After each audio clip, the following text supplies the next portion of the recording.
Just give me a minute. Hope everyone's having a good day. I'm going to put my desktop up. Have things in the big screen so I can see better. See the comments better, if there are any comments. Never know how the day's going to start.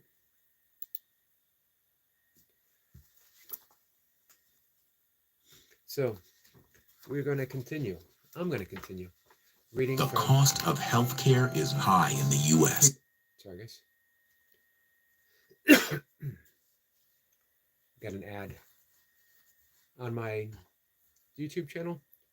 It's a good sign because it means I'm monetized. Something I worked for.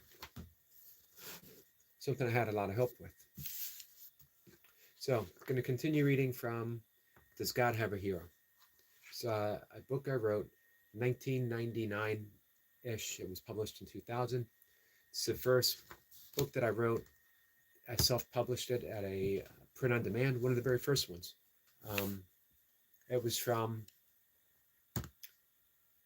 iUniverse.com, which was, I don't know if it still is, it was affiliated with Barnes & Noble. I don't know if anyone's gotten a book published. It is difficult. I went to publishers and they said, we only work with authors with an agent. I thought, fair enough. So I looked for agents and they said, we only work with published authors. You're caught in that catch-22. No way to break through. So I sat on my manuscript for a while. One day I saw a pamphlet, print on demand, iUniverse.com. I decided, you know what, that's the course to go. I wasn't looking to break through as a best-selling author. I was just looking to have a copy of my own little book that I wrote after a decade of heavy drinking. That I was literally on the course of drinking myself in oblivion. For whatever reason, I was given the gift of sobriety. For me, I think the seed was planted when I decided that meditation was my course, was my path. So probably about 93-ish, I started meditating, but not very. I had started meditating in the 80s, not very seriously. Continued that practice. In 93, I decided it was time to be serious about it. I practiced for a long time what was called passage meditation, which is from Swaran, and it is meditating upon a spiritual passage has meaning to you. Swaran teaches to begin with a prayer of St. Francis. Doesn't matter if you're Christian, non-Christian. It's just a wonderful spiritual technology of learning how to be an instrument of peace. When you're an instrument of peace, you are at peace. That was important to me. About 96 or so, I learned primordial sound meditation, which is a mantra practice. It's an ancient Vedic yogic technique, very similar to transcendental meditation. Sister schools of meditation. And that's when everything began to change. But it took a bit. 1999, for whatever reason, I had a thought. I could tell you the reason, but not today. The thought was, if I wanted to, I never had to take another drink again. And I stepped into that new reality. No struggle, no fight, no resistance. In an instant, I became a non-drinker after a decade. That's why I say it was a gift of sobriety. Doesn't mean it didn't come with poop howdy, my friend Jace.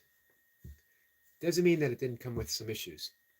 For a bit of time, well, you know what, still to this day, there was a underlying sense of loneliness, an underlying sense of bewilderment.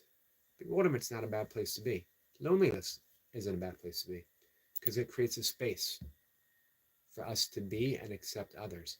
And bewilderment You know, the Sufi poet Rumi says to sell our cleverness for bewilderment, which means I could go out in the morning and see the sunrise, and I could offer a scientific explanation of why the sun rises.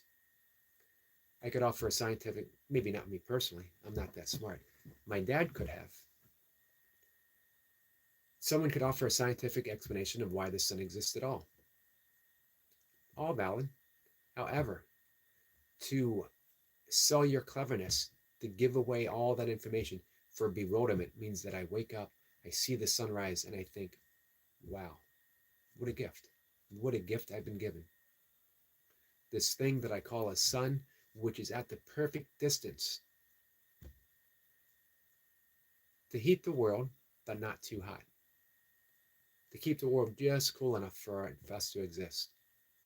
That's bewilderment. Every morning you wake up, your eyes open, and a universe simply materializes out of nothingness for you to exist. And it's perfectly tuned for our existence.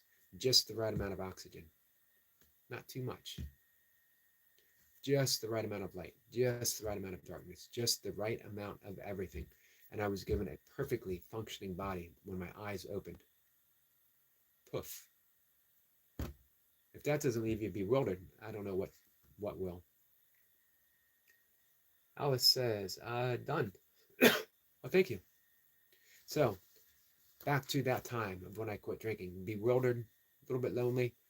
I was meditating one morning and I got up from my position, which was Sukhasana, the easy pose. And I asked myself, so what do I do? What do I do with my life now that I'm sober? And the answer came in a very soft, intuitive understanding. And it came from a poem that I was forming in my head at that moment. And it was titled, Does God Have a Hero? And the answer was to be a hero. It's a metaphor. It doesn't mean go out and perform heroic deeds, slay dragons. I like dragons. Why would I slay one? What it means is to live my life to the high ideal that I believed best served my peace of mind. It also meant failing every single day. But I had that ideal. So there was really no failure. There was just simply trying again and trying again and trying again. The practice is enlightenment. The practice is awakening. So, in a matter of moments, I wrote the entirety of the poem. And then I spent a few weeks, maybe a month or so, writing an essay for each of the stanza, and it eventually became the book, Does God Have a Hero? And the answer to that question is, there's no answer to that question. It's a metaphor. If God did, who would he be and how would you live your life? Because you, indeed, whoever you are, specifically my friend Jace, specifically our new friend Alice, you're heroes. You're God's hero, meaning that you live a life of kindness, of vulnerability, of true power. It's not a contradiction. Vulnerability is your true power. If you are vulnerable, you can't be hurt. You absorb everything and give out nothing but love. So this is verse 3, and I read the little essay. Jesus Wizard says, which God are we speaking of? Which God do you want to speak of? Verse 3. Let's read, these are short verses, so let me read the first one, and we'll proceed. When you close your eyes and see God within, you are God's hero. When you open your eyes and see God in everyone, you are God's hero. Now we're at verse 3. When you let anger pass you by with a smile upon your lips, you are God's hero. Let me read the essay. We all experience moments of anger, often a part of our daily lives. Many people view this emotion as an unmanageable part of their lives. They do not like anger, yet they feel it is beyond their control. When this uncontrolled anger takes on a life of its own, We call it rage, and it is a truly terrifying experience for all people concerned. When we allow anger to control us, we do not realize that we have a choice in our expression of anger.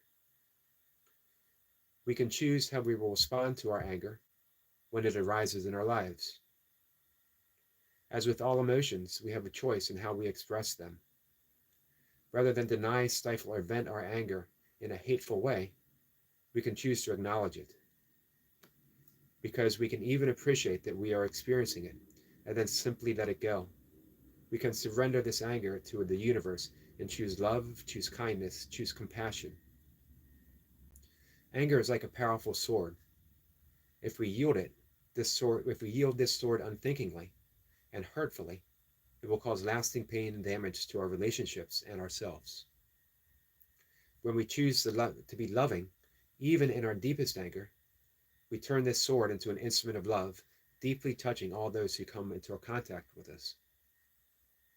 Remember that God is within us all. We all connect as a greater whole. What harms or hurt others causes damage to us as well. However, if we show love and compassion to all, then love and compassion will be made manifest in our lives. Transforming our anger into love will not be an easy task. In the beginning, we will fail often. We should not become angry with ourselves, which would be self-defeating. We need simply to begin again. This heroic task of self-transformation will take great effort and even greater patience. But it begins at the beginning, which is always right now. Always right now. That was verse 3, my friends. Jesus says, I'm not religious. We should all love equally and unconditionally. Oh, Jace said, Jesus, I'm not religious. We should all love all equally and unconditionally. Beautifully said from my friend Jace, who lives that message. Remember, um, two things. Gandhi said, be the change you wish to see. And when he was asked one day, do you have a message? Do you have a message for others? Do you have a message for the world? And Gandhi told the reporter, my life is my message. There you go. That's Jace. His life is his message.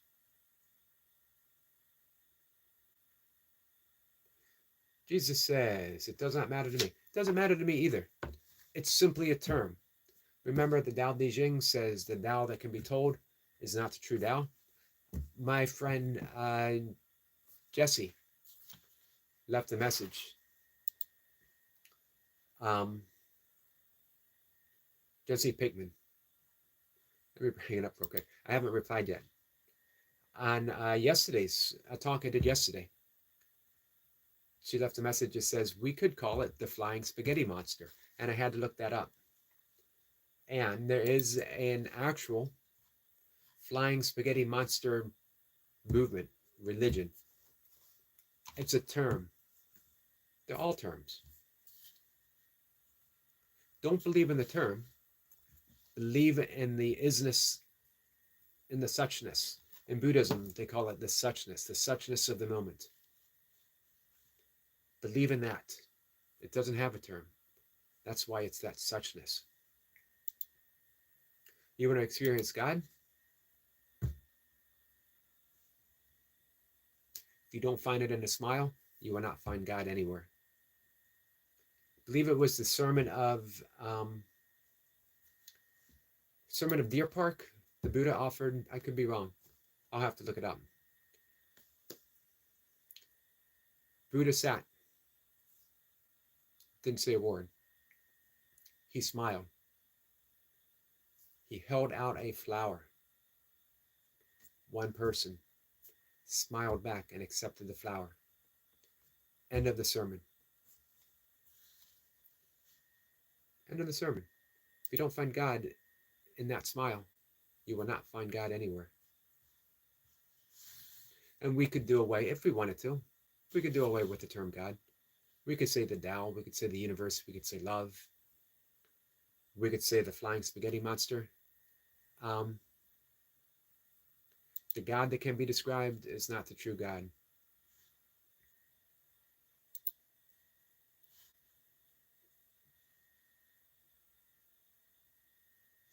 Jay says, I typed that before you read any of it, too? It's always interesting, isn't it, Jace?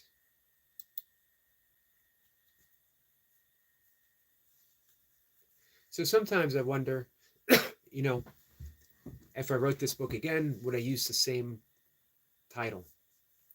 Because it might turn as much people off. Does God have a hero? But it was what it was. It is what it is.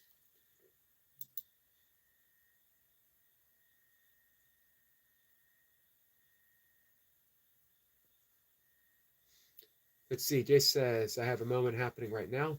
Why did the message unity in the community enter me one day? I remember when you said that.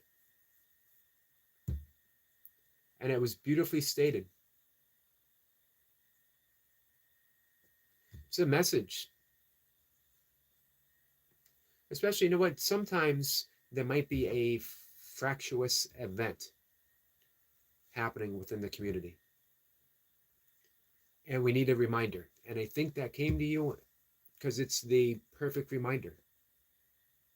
Unity in the community perfectly expresses.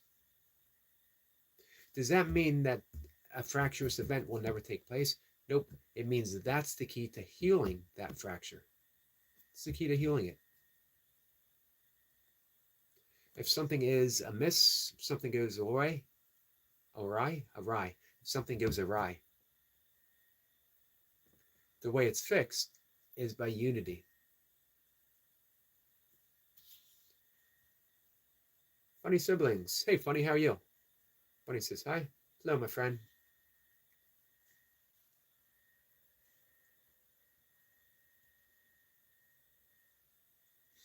Jay says, Funny, good day to you. Appreciate you guys joining me this morning. Again, I was reading from my first book, Does God Have a Hero? A shameless plug. It is available on Amazon.com. Funny says, I'm fine, bro. Thanks for this. Much welcome. You're welcome, my friend. I'm glad you joined us this morning.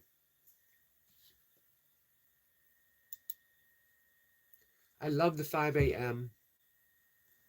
live streams because it's usually very soft, very quiet. Conversations almost always stay on point. We talk and we share love. Simple as that.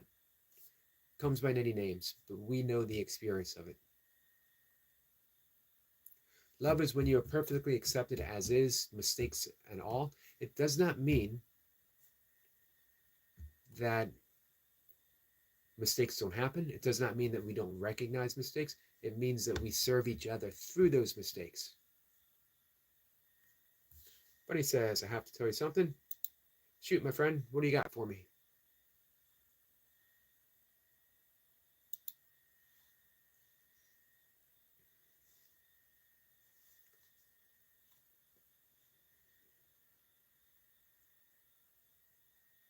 So my first few 5 a.m. live streamings, I've read the Bhagavad Gita, select commentary. And then I read from the entirety of the Tao Te Ching, which was a lot of fun. I loved reading that. And then I did some select readings from Patanjali's Yoga Sutras. For quite a few mornings, we were doing reading from A Course in Miracles, which I will return to after I read this.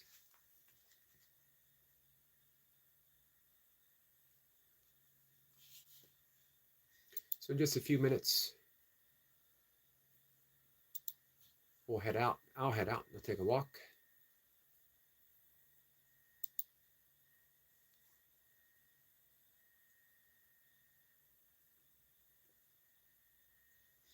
Bunny says, many YouTubers live stream, give me time out after saying hi only, but you're not given. Thank you. I appreciate you being here. I seldom, actually, I've never timed anyone out, no matter what they bring me. That's not saying that mods won't, but I never have. I haven't banned anyone either. Funny says, you know Hindi. I do not know Hindi. I have a Sanskrit tattoo. I don't know if you'll be able to see it on my arm, which means to forgive. A message I do my best. This is 30-year-old tattoo, at least.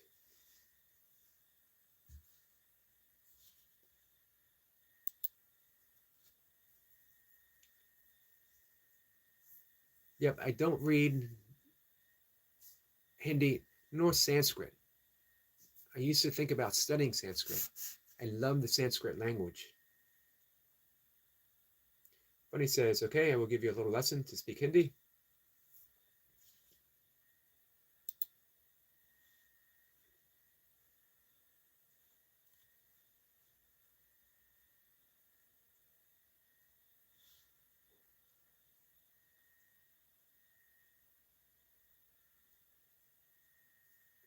Bunny says, in English, I will write to you and say, uh, we're the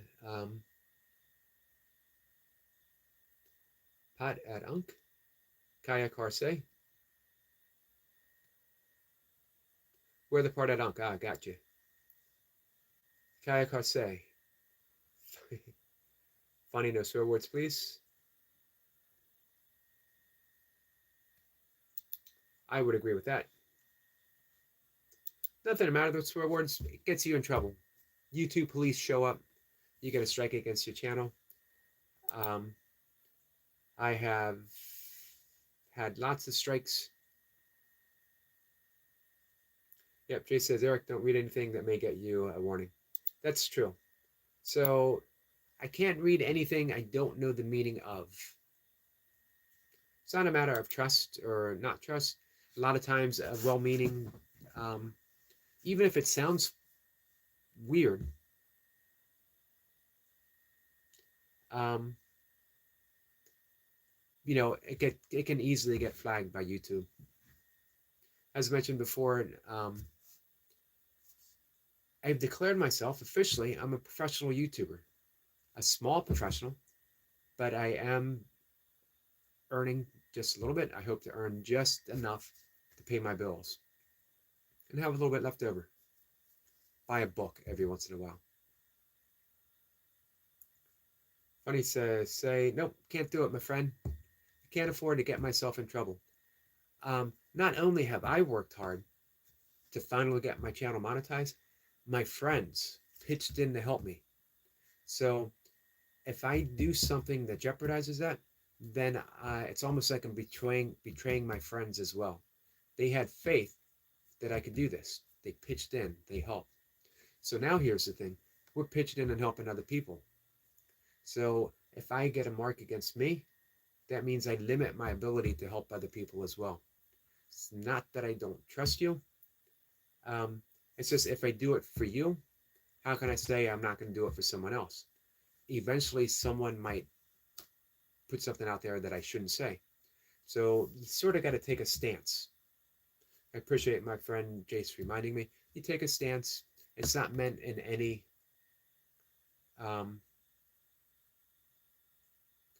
it's not meant in any way, or I hope anyone doesn't take it as something that I don't want to help you with. I just can't take the thing. I can't take the chance.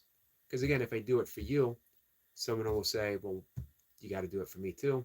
Where does it end? Eventually, someone will put something out there just to mess with you. Why bother? Someone's always going to mess with you. That I can't change. However, I can change how I respond. So I appreciate the lesson. But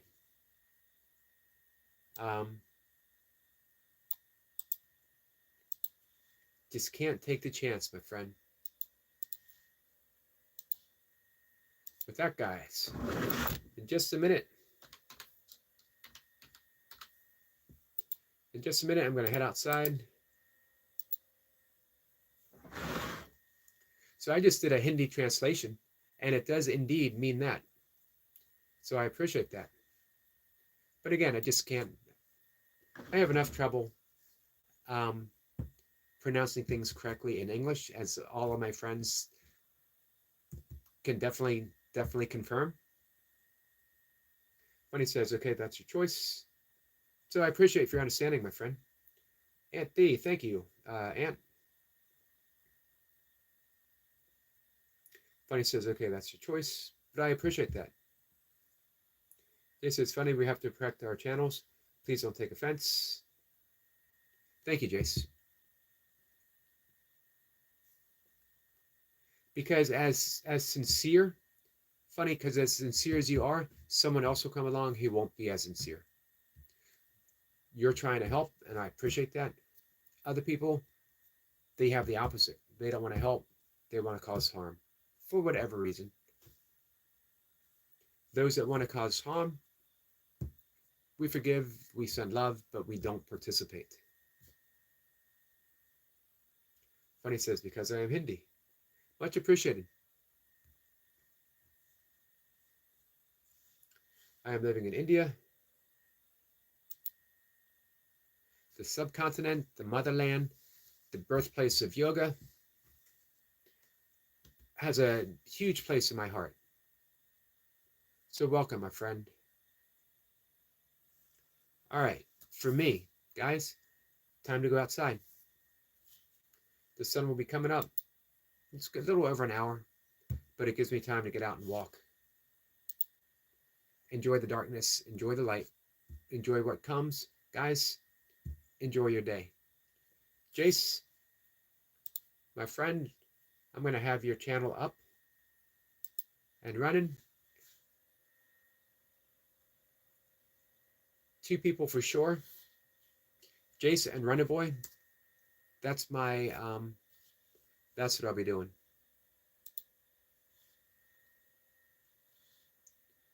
Those are my watch hour people for the day. Not that I won't give other watch hours as well, but that's the big thing. Those are the 2 that I'm going to be concentrating on. D. Miller says people are just immature. Yeah, I agree. Sometimes, some cases. D. Miller, how are you?